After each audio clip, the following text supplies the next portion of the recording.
Geometric sequence.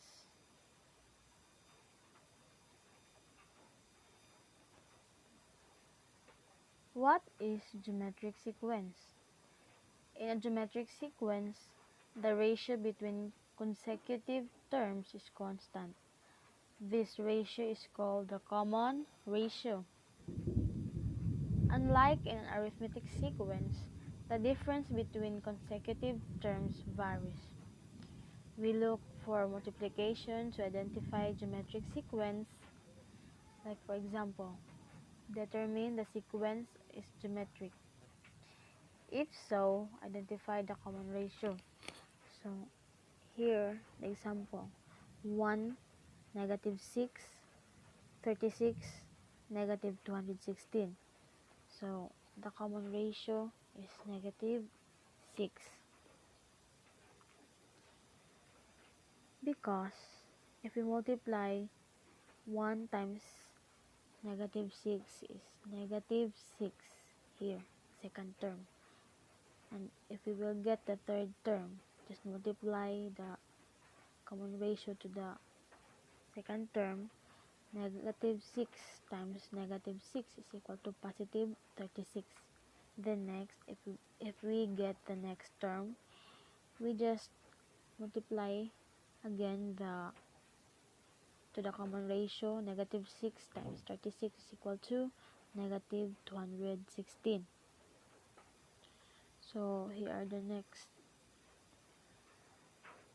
important formulas for geometric sequence. The recursive formula, where a sub n is the nth term in the sequence.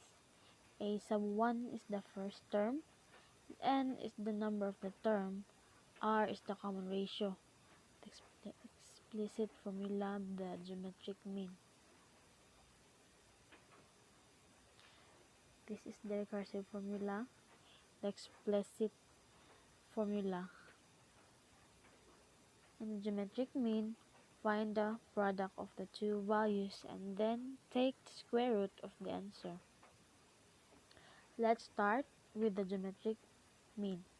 Find the geometric mean between 3 and 48. So here, as you can see, the square root of 3 times 48, so 144.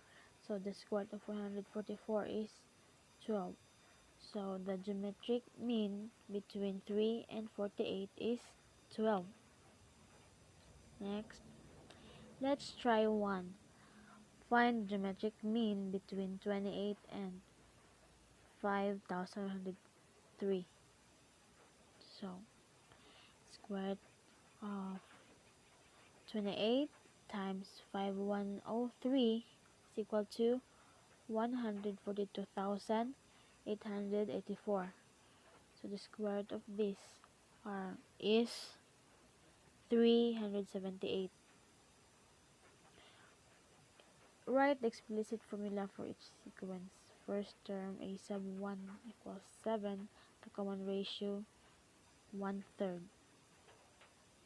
The explicit a sub n is equal to a sub 1 times the common ratio raised to n minus 1.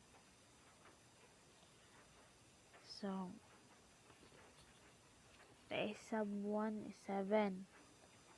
Then the common ratio 1/3 raised to n minus 1. Now find the first 5 term. So 7 times 1/3 raised to 1 minus 1 is equal to 7. So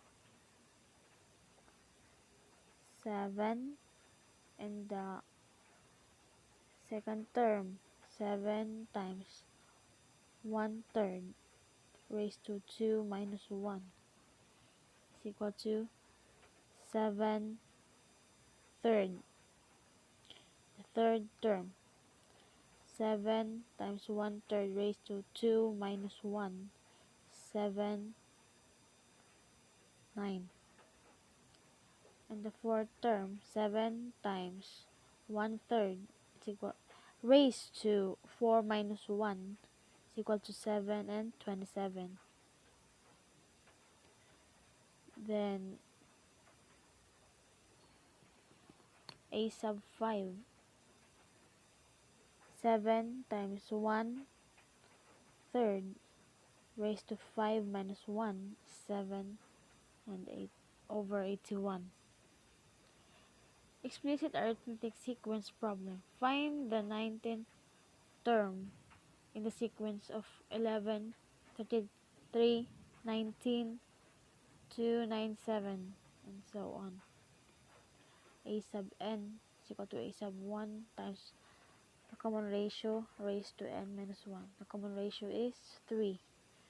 So a sub 19 is equal to 11 times the common ratio 3 raised to 19 minus 1. So the result here, 19 minus 1 is 18. So 11.